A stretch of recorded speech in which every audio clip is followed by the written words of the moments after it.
You touched on, I think, eczema and psoriasis, but you know, we see a lot of commercials for certain products and on TV. What can be helped, or what can be done to help those conditions naturally? Naturally, well, I guess let's take one at a time because they have a different etiology. But Okay. For both of them, for all of this, the diet's very important. In eczema, a lot of food sensitivities and food allergens can be flaring up the eczema.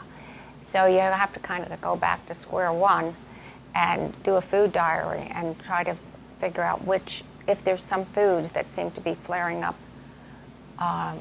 your eczema.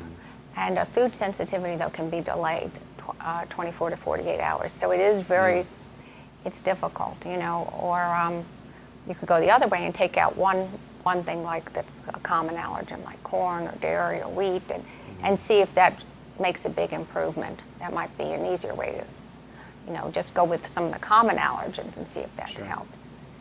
And the eczema also is very calmed with the omega-3 fatty acids, the evening primrose oil, orally and then topically. Very calming, very anti-inflammatory, and very soothing. So that's also excellent for that. Okay. And then psoriasis? Psoriasis, there's been many things tried, and actually for eczema too, a lot of herbs and a lot I reference in my book many different treatments. But psoriasis, it has been shown, also diet's important, but it's felt that maybe a more limited protein intake is good for psoriasis. There's been studies to suggest that. Also a very alkaline diet with a pH about 7.4, something like that, because the acidic diet, it's not good for your body in general, but especially flares psoriasis.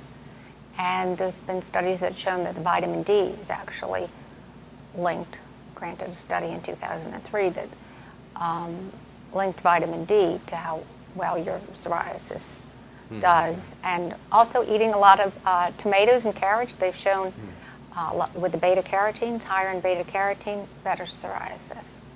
All these anti-inflammatory vitamins, A, beta-carotene, you know, B, all the Bs, especially folic acid, C, D, and E, all shown to help people with psoriasis.